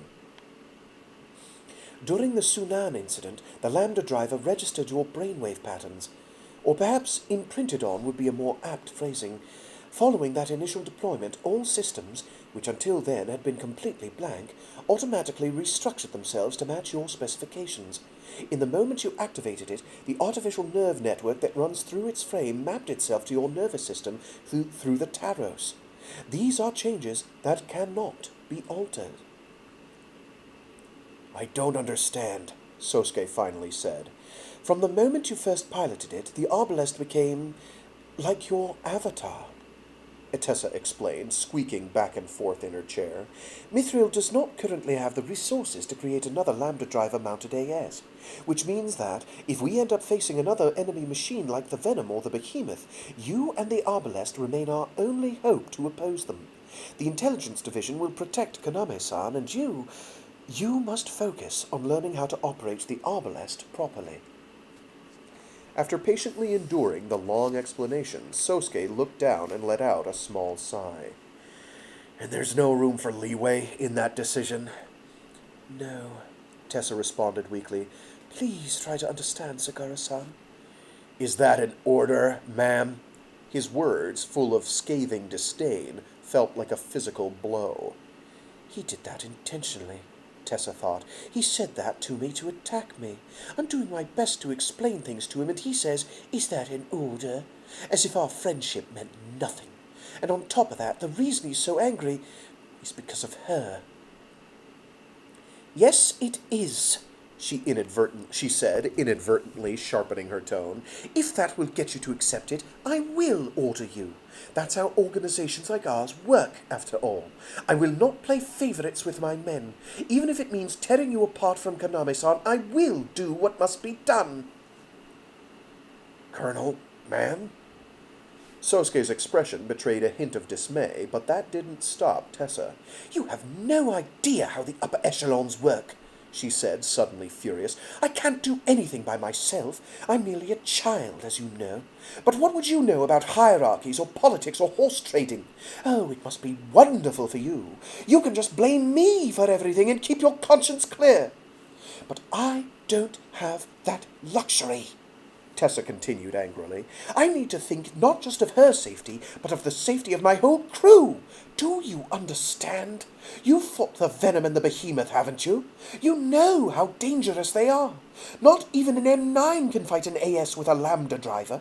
The next time we encounter one, someone could die again. One of my people. The next time, it could be Melissa or Kurt's son. Our entire ground force could be wiped out in an instant. So I need to do whatever I can to stop that from happening. Sosuke cringed very slightly. The dam had burst on her words. Her voice cracked, but she couldn't stop them from flooding out. Ah, what am I doing? I'm crying, Tessa realized. There's never been a commander more pathetic than I am. I'm a failure. But even knowing that, she couldn't stop the emotions once they'd started. Sosuke started, but Tessa cut him off again. What are you looking at? She demanded. Can't you think about anyone but her? Have you ever considered my feelings in the slightest? I cannot apologize enough, Colonel. Stop it! Tessa said, her eyes red and swollen. You're the absolute worst kind of person. You pretend to be faithful and kind when all you really care about is yourself. And on top of that, you also lie to yourself. Why don't you just come out with how you really feel? I want to be with her. Don't get in my way. It was Sosuke's turn to look like he'd been struck. He was completely dumbfounded. His eyes blinked rapidly. He shook his head, and he flapped his mouth, stunned. It would make things so much easier if you would. That was all Tessa could say. She realized that, at some point, she'd risen to her feet, and so now she relaxed, slumping back into her chair. Forgive me, Colonel. I apologize. This situation, my understanding is so lacking. As Sosuke stumbled over his words, his entire body tensed. As Sosuke stumbled over his words, his entire body tense, the intercom on the desk buzzed once again. While wiping tears from her eyes with her sleeve, Tessa slowly picked up the receiver. What is it? Colonel, ma'am, Lieutenant Clouseau is here, said her secretary, Lieutenant Viran. Could you give me a moment? Tessa requested. I'll have him in soon. Yes, ma'am. Tessa set down the receiver, then took out a tissue and blew her nose. Still sniffling, she once again wiped her eyes with her sleeves and whispered, in dire tones, I hate you, Sagara Sosuke. Sorry, she calls him by rank. I hate you, Sergeant Sagara. Forgive me, he apologized humbly. I hate the way you apologize for everything. I'm sorry.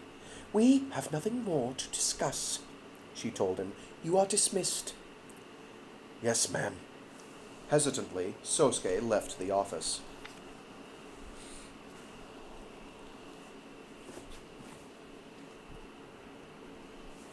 Once the door was closed behind Sosuke, a new wave of self-loathing swept over Tessa. Were a few harsh words from her subordinate all it took to send her into a self-righteous fury, crying and shrieking? Pathetic didn't even begin to cover it. Her behavior was contemptible. She'd never done anything so wretched before. The only silver lining was that nobody else had witnessed the display. Even so, she couldn't believe she had said all those awful things to him so bluntly. He must completely loathe her now. Tessa regained her calm, straightened up, and gave herself 3 minutes. She checked her appearance in the mirror, then told her secretary to send the visitor in. From the same door through which Sosuke had gone came a tall black man. He saluted her. Malfangan Clouseau, at your service. Welcome to the West Pacific Battle Group, Lieutenant. Lieutenant, I am its Commander-in-Chief, Tuatha De Danaan. She greeted him, betraying no sign of her earlier difficulties. It is my pleasure, Colonel, Clouseau replied. I appreciate you taking the time to see me. The pleasure is all mine, she returned politely. Have you been able to have a look through your norm... Sorry. I appreciate you taking the time to the pleasure is all mine, she returned politely. Have you been able to have a look through your new workplace yet? Not yet. By the way, that was Sagara Sosuke, correct? He asked, as if to confirm what he already knew. They must have passed each other in the waiting room. Yes, she admitted after a moment. I suppose I should have introduced you. No need. I've met them all already, the man said, unsmiling. So you're saying you made Tessa cry again? Oh, that's a gap. Whoops. Sorry.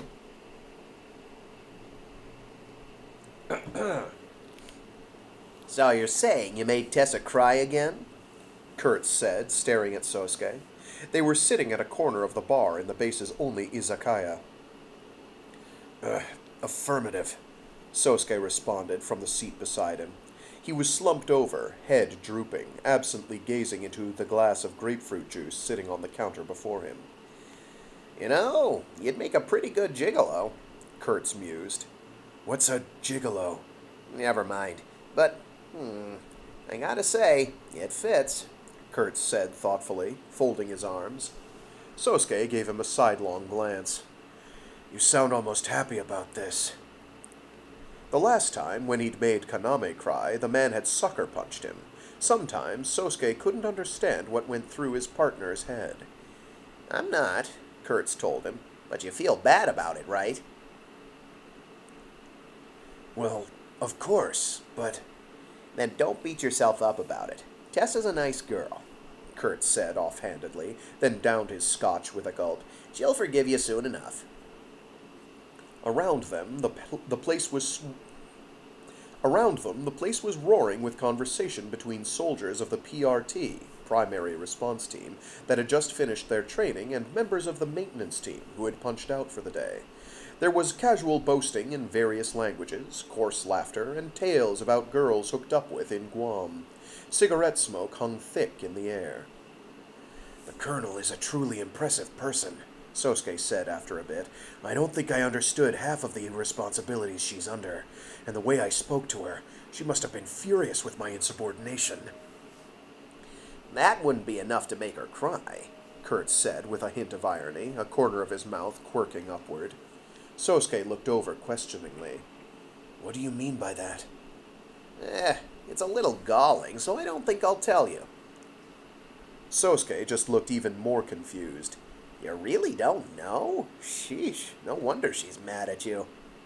Kurtz's flabbergasted tone caused Sosuke to slump over further. I think I really have been a fool, Sosuke said glumly. The Colonel's assertions were entirely correct. There was no real reason for me to remain on as Kaname's bodyguard. From a resource allocation perspective, our existing arrangement was improper. Hearing Sosuke's murmurings, Kurtz grimaced for a while. At last, he shrugged, and said, as if speaking to himself, That's no way to be. Sosuke looked up. What do you mean by that? Nothing. Forget it, Kurtz said, and decided to address Sosuke on his own terms. It's true that, even for a member of the SRT, it's too much to both. It's too much to test... Let's try that from the top.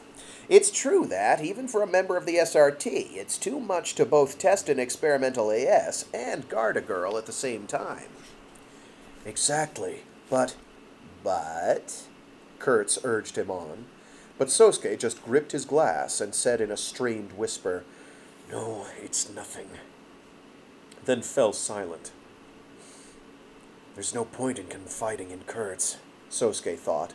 The dilemmas he was facing, his orders, his duty, Kaname, his own lack of insight, everything, wouldn't be solved by talking. Even so, a part of him desperately wanted to vent his thoughts. Kaname trusted me. It's me she relies on, not some intelligence agent. Yet one word from the higher-ups and I completely betray her trust, he thought. I know that the Arbalest is a vital machine. The Colonel is right when she says that it's the only thing that can stand against a Venom or a Behemoth. And Kaname will probably be safe in the care of an Intelligence Division specialist. But still, I can't accept it. Logic isn't enough. Neither is rationality. I know that this is the strategically correct decision. It's a simple equation that produces the same answer every time. Why, then, does it get so deeply under my skin? Hey, come on, Kurtz told him. You've got stuff to get off your chest. I'll lend an ear. Hit me. No, it's all right, Sosuke told him, despite his heavy thoughts. Kurtz glared at him silently. You're one awkward piece of work, but I think that's part of your... Kurtz stared, then stopped himself. My what? Nothing. He gave an offhanded chuckle and then gulped down his scotch. So, what did Kaname say when you left?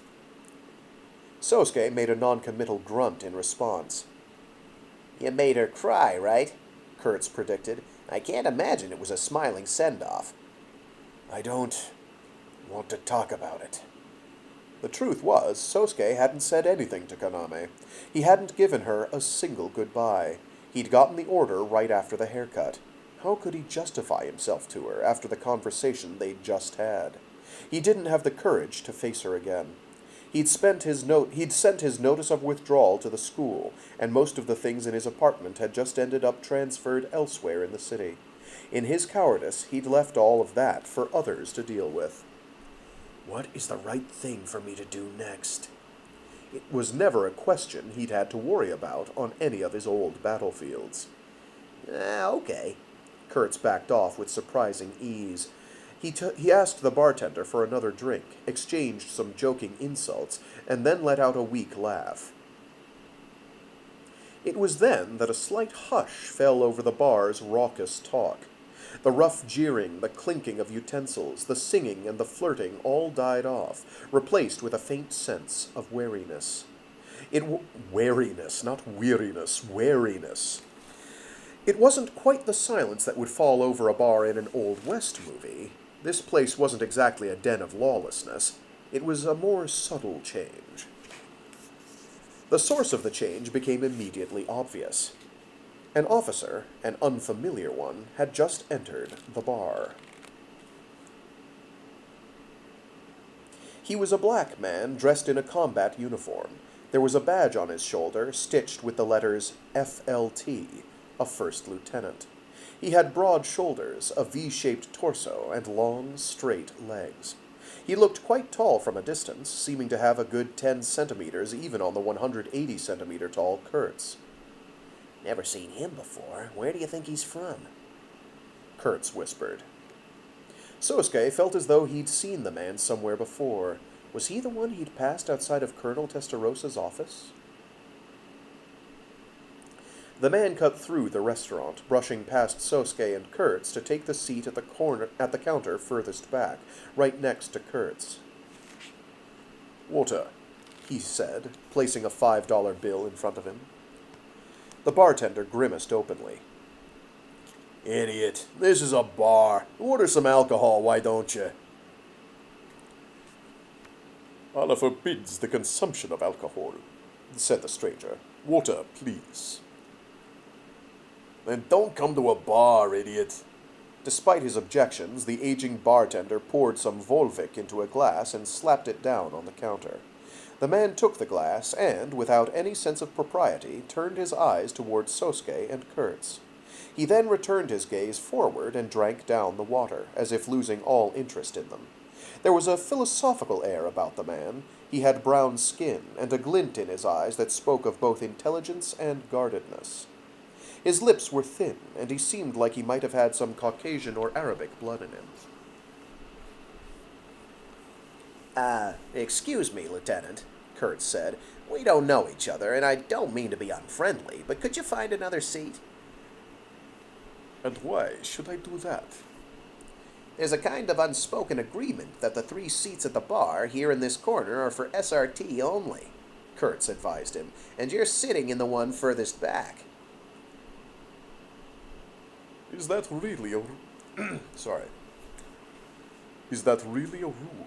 The man asked, of the bartender rather than Kurtz. The bartender grimaced and shook his head. They just made it up. Of course, folks from other departments have claimed some of the tables on other side of the bar under the same principle. It's just how the people who come here divide up their territory. So it's more like a custom, the lieutenant mused. You could say that, the bartender agreed. But listen, kiddo, that seat you're sitting in, I guess you could say it's spoken for. I don't understand. It's where our commanding officer sat before he died, Kurtz said. Sorry, but I just don't like seeing some stranger's ass planted on it. I see.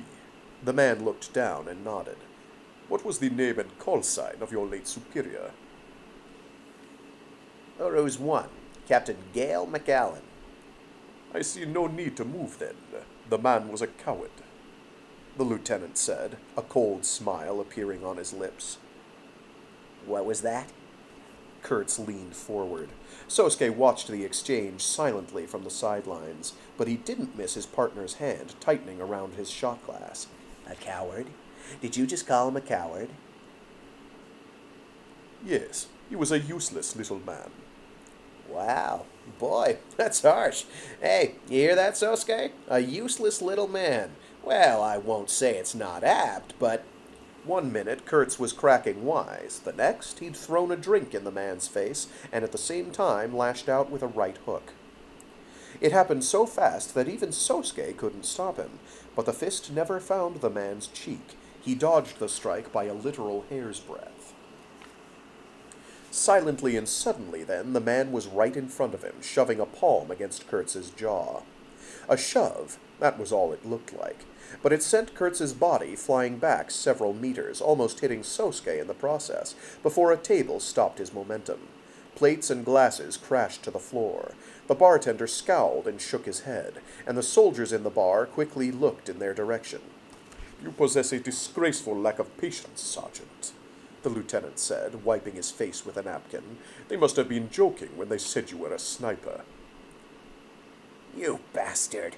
Now you've really set me off. Putting a hand on the overturned table, Kurtz started to pick himself up. But as he was halfway to his feet, suddenly his eyes widened in shock, and his knees gave out from under him. It was as if an invisible hand had struck him in the back of the head. Kurtz fell onto his backside, then onto his back.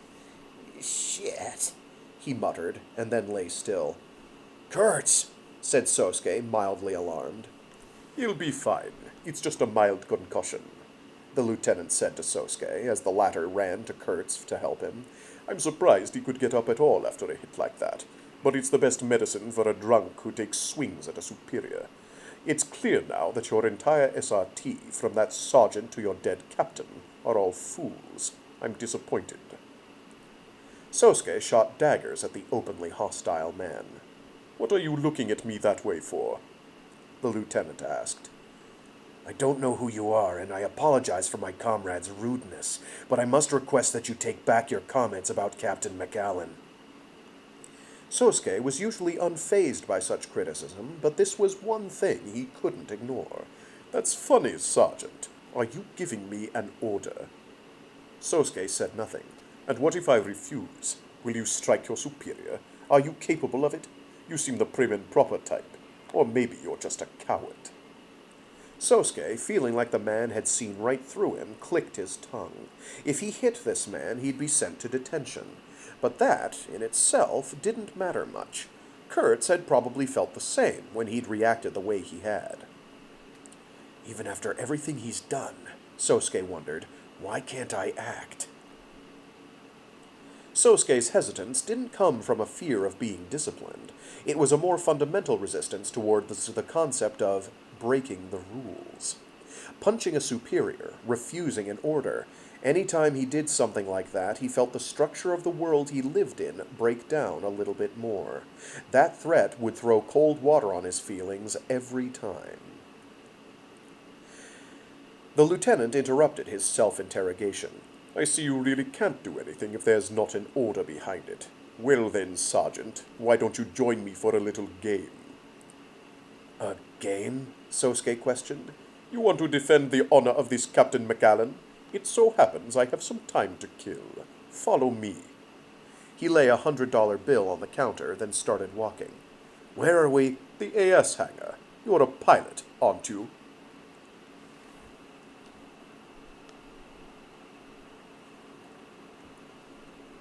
I completely took the bait, Sosuke thought. He was now in the cockpit of the ARX-7 Arbalest, standing in a large steel cage with no notable features except for patches of rust. It was an elevator, and he was taking it to the surface of Merida Island. Most of the base's facilities were underground, after all. The residences, the communication facilities, the munitions storehouses, the Tuatha De Danaan's maintenance dock, almost all of it, in fact. The surface, by contrast, was almost entirely pristine jungle, which provided an ingenious layer of camouflage for everything else, from their runways to their communications antennae. The island had a perimeter about equal to that of the Yamanote line in Tokyo, and the ground forces made good use of the space in their daily training. The Arbalest had returned to its spotless white exterior after the submarine incident in August. Its dark gray paint job had completely peeled off during the fight in the hangar. The supervising engineer said it proved that the Lambda driver had activated. Something about those bizarre force fields made it impossible for the Arbalest to hold a normal paint job for long. Sosuke ran the machine through its checks. The procedure was almost exactly the same as in the standard M9. Generator, functioning. Control systems, functioning. Vectronics, functioning. Sensors, drive systems, shock absorbers, cooling devices, FCS, alarm systems, all functioning. The only thing in its arsenal was the training knife, stored in its left underarm weapons rack. The elevator arrived on the surface. Sosuke walked his machine out of a 12-meter cage covered in vines and leaves from the local trees and onto the damp ground outside. The squishy stomp sent a spray of mud flying. The sky was crimson. It was twilight in the tropics. A flock of wild birds nearby, startled by the presence of the 8-meter giant, burst into flight. Pressing the voice command switch on his control stick, Sosuke said, "Al." Yes, Sergeant. The machine's AI, Al, responded immediately. "Give me the local air temperature and humidity." Temperature 26 degrees. Humidity 83%. "What's the average EOF of the muscle packages?" Checking. 99%. Maximum level. The order response system's voice was deep, unemotional, and male. It would be easy enough to change it, but Sosuke had decided to stick with the default. He was reminded that Kurtz had sampled the voice of a Japanese idol singer for his own AI. Kurtz, he thought. He'd left him behind for the bartender to look after, but was he going to be all right? The way that lieutenant had hit him with the heel of his palm, it would take a lot more than a light shove to knock out a guy like Kurtz, so there was probably some kind of Eastern martial art principle behind the strike. The elevator descended, then began to rise again, probably bringing the lieutenant's M9 from a different hangar. It had turned out the lieutenant was an AS operator as well, and he'd challenged Sosuke to a fight. He'd said that Sosuke would have to beat him if he wanted him to take back what he'd said at the bar. If you're afraid of being charged with the unauthorized use of an AS, I can order you, if you want, he'd said. That comment had stripped away the last of Sosuke's reserve. "All right, I don't know who you are or what you want, but I'll show you. I'm more than some wet-behind-the-ears rookie," Sosuke thought. "I've been piloting ASs since I was 10 years old. During my Afghani guerrilla days, we stole a Soviet RK-89, and Hamdullah and I modified it to work for a child's limbs. Despite my handicap, I took out 10 RK-92s. They were cutting edge at the time, you know. And it's been 7 years since then. I've been through countless battles. I've operated every machine in creation. This weapon, this AS, is like an extension of myself. I'm gonna make you regret this," Sosuke whispered to himself. After everything he'd been through, he needed something to vent his frustrations on. He waited, and eventually the elevator completed its ascent. Sorry for the wait, The lieutenant's voice said over the external speakers. When Sosuke saw the AS that stepped out of its cage into the evening light, his eyes went wide. It was a jet black M9 with heavily armored thighs and biceps. Two sensors glinted on its head like eyes. If not for the lack of the scroll in the mouth design feature, it would look just like the Arbalest. A black M9. This had to be it, the machine they'd seen in Sicily during their last operation.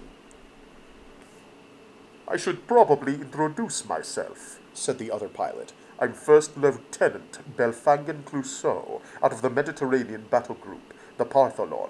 I'm joining the Tuatha De Danaan's SRT as of today. Incidentally, my call sign is Uruz 1. Uruz 1, Sosuke realized. He was taking over Captain McAllen's position, which had remained vacant since the man's passing. Sergeant Sagara Sosuke, Lieutenant Clouseau was saying. Major Kalainen tells me that you're an unparalleled AS grappler. Would you care to give me a demonstration?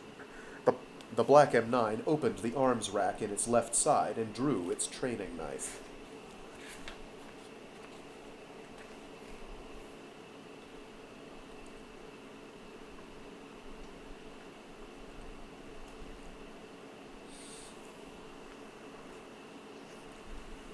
October 1843 hours, Japan Standard Time. Sengawa Shopping District, Chofu, Tokyo. Sosuke didn't come to school at all that day. Things were certainly a lot quieter with him gone, just as they'd been during exams. That wasn't to say he would be running around with a gun in his hand all day long otherwise. His lack of common sense usually only caused a commotion, for reasons no one could anticipate, maybe once every day or two. Yet even so, the school seemed quieter without him around. At least that was how Kaname felt. Even when she was chatting, having fun, and laughing with her other schoolmates, she felt like something was off, something was lacking. "Maybe I've got whatever he has," Kaname whispered, as they walked home from school after the sun had gone down. Kyoko cackled in response. "What? It must be a pretty weird disease when you put it like that." "Huh?"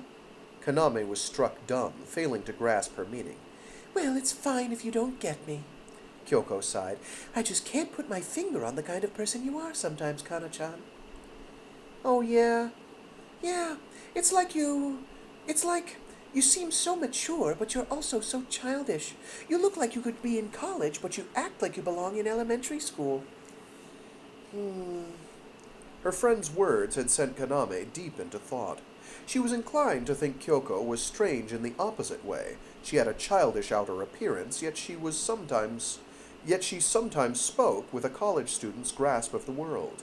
Then again, maybe that was the reason they got along so well. Tokiwa Kyoko. She was much shorter than Kaname. They didn't have much in common,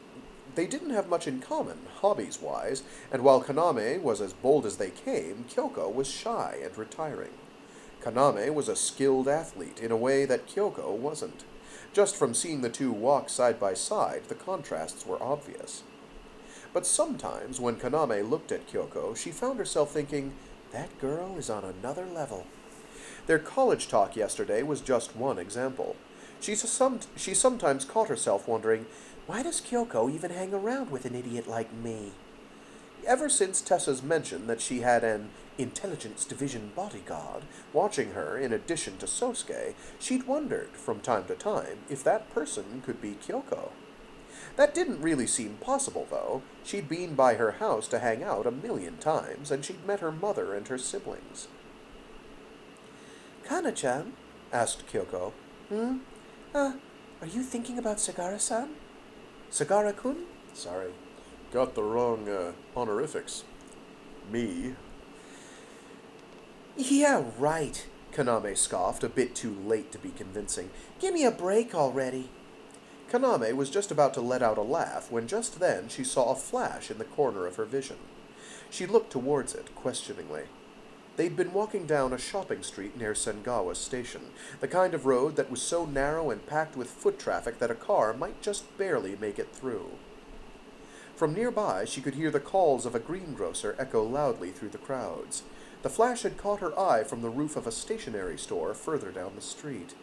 Was that a lens catching the light? The roof was obscured by darkness due to the late hour, and it was pretty far away. But Kaname was sure she'd seen it. The movement of a black form, there in the dim place where the roof blended into the shadows.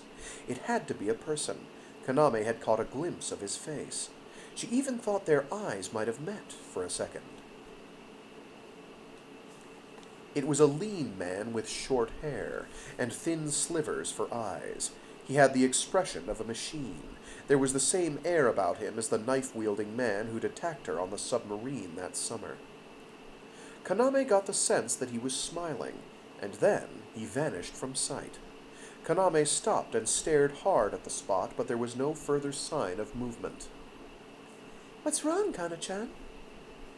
Kyoko asked. Oh, nothing," Kaname answered, eyes still focused on the building's roof. "Nothing at all. Let's go." Kyoko looked at her in puzzlement as Kaname started walking again. What could it be? Kaname wondered. Her stomach was churning. She didn't know how to explain it, but something was wrong.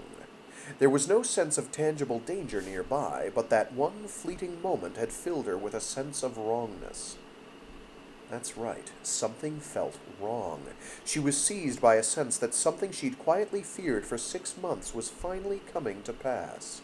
It was a feeling that was hard to describe, like the footsteps of death itself approaching, long delayed yet unavoidable. That one flash of light on the building's roof took Kaname back to Akame Pier at the end of June, to the submarine at the end of August. The same smell that had hung over them now resurfaced in the back of her mind. Something's wrong, something bad, something very bad is about to happen, she thought. No, I don't know that. I'm just afraid. Kana-chan? Ignoring the Kyoko's call, Kaname pulled her PHS out of her bag and sent a call to a familiar number. Sagara Sosuke read the name on the phone's LCD screen. It's okay, she told herself, waiting for the call to connect. I got through the last time. Even Kyoko's phone got through. He'll pick up. He'll answer right away and then come to me. And he'll say, not an issue. Sosuke, I think I'm going crazy. Why am I so freaked out about this? Why am I so upset that my phone hasn't rung all day? Sosuke? She heard the sound of a phone being picked up. Hello? Sosuke? The number you have dialed is not in service. Please check the number and try again. The number you have dialed is not in service. Please check the number and try again. The number you have dialed... She never heard a voice so cold and uncaring in her life. Continued in Part 2.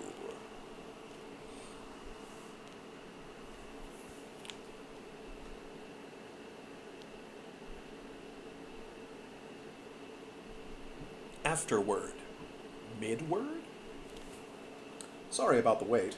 We had to divide this volume into 2 parts, so this is part 1 of Ending Day by Day. I'm aware that splitting volumes is a bad deal for you students on a budget. I'm afraid there were circumstances beyond my control, reasons it had to be done this way, so I beg your forgiveness. Very sorry. A lot of interval-type episodes are packed into this volume. Clean up for the events of ITB, explanations of the internal structure of Mithril, portrayals of the dramas of school life, and other things that I usually can't put center stage. Hiccups, go away, be gone. Even though ending is in its title, we're not actually anywhere close to the end of the series. Unlike in the short stories, in the novels, Sosuke and the others experience growth in various ways, but the real serious changes are still to come. When I read back on this part of the story, though, I'm not sure why, but everyone seems kind of on edge. Every character who appears is in a bad mood, lashing out and getting annoyed. Of course, this is no reflection on my own personal mood. As a little aside from me, the narrator's perspective, I'd say it's because they're They're dealing with the trauma and violation of what happened in Into the Blue, the previous volume. Like if someone, like basically people going through the aftermath of a home invasion kind of thing. By the way, Admiral Jerome Borda, who appears in this volume, is based on a real military man who died a few years ago in a mysterious circumstances type suicide. But if you happen to recognize him, please imagine him as someone else. I only used him as a basis, just as an idle daydream of what if that man had survived in the FMP world. The way he acts and talks is just how I imagine him from what people who knew him say, anyway. I want to bring you Part 2 ASAP, but the earliest possible release will probably be right after the start of the new year. Is that late? I'm really sorry. Please be patient as you join us on their journey. And since the story isn't over yet, I'll leave it at this for now. Sosuke can't find his power. The real villain approaches Kaname. Powerful enemies appear and take center stage. Will our two heroes find each other again? Now, if you're about to say, but in the Lethal Weapon short story, I'm going to ignore you and move on. Just forget all that for now, okay? I'll offer my apologies in Part 2. See you next time for another round of Sosuke in Hell. And that was Full Metal Panic, Book 4, Ending Day by Day, Part 1.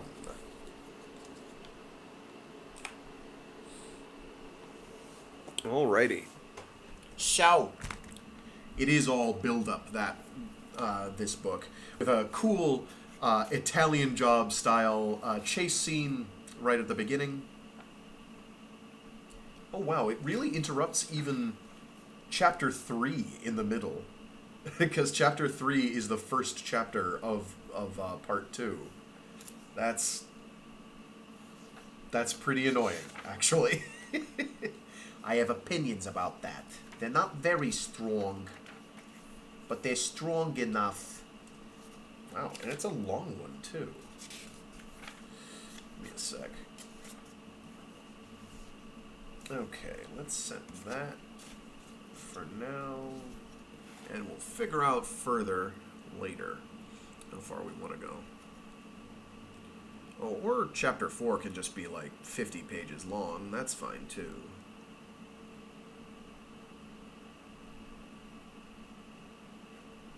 Okay, 60 pages long.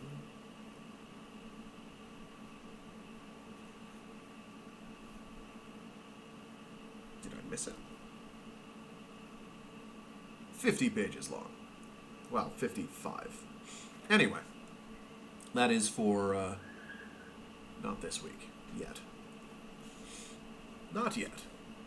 So next week will probably be a short one, and then the week after will be a bit longer. How long is Chapter 5? But yeah, as far as the overall series plot is concerned, this is a moderately important duology of volumes. It kind of sets up, it's as the author says, it kind of sets the stage for where the series is going to be going forward. Oh my god. Chapter 5 I'm going to have to split in half, because that's also a long one. Anyway. Whatever. We'll figure it out. Ouch. Bang your hand into things again. Do it. Anyway. So yeah. That was Book 4 of Full Metal Panic by Shouji Gatou. And there are a total of 12. Not including what they referred to with the short stories. I have a collection of these short stories, but I don't have it in physical print, so I guess we could probably read. I've been considering or debating, because I have the series digitally as well as physically, for some of the later volumes, just doing it as kind of a read through it here exercise, where I'll have it up on screen using an ebook reader. So I'll be streaming the pages themselves. I've considered it, but I don't know. Foods for thoughts. I do that a lot of the time when I'm doing short story related stuff. Like if I'm reading from a pulp magazine or Interzone or something, or something I've gotten from Project Gutenberg, I'll usually do that using either a PDF or an EPUB file, and I'll just have it on streamed up there so people can see what I'm reading. I don't tend to do it for most of the books I'm reading because I don't necessarily have most of them digitally. Anyway, with that, I will call it good for today. Wednesday, we still have more of 40,000 in Gehenna to read. And then on Friday, we have The Ascension Factor. So, plenty of stuff going forward. Alrighty, with that, I'm going to call it good. See you all later. Stay safe, stay sane, and be decent to each other. Until next time.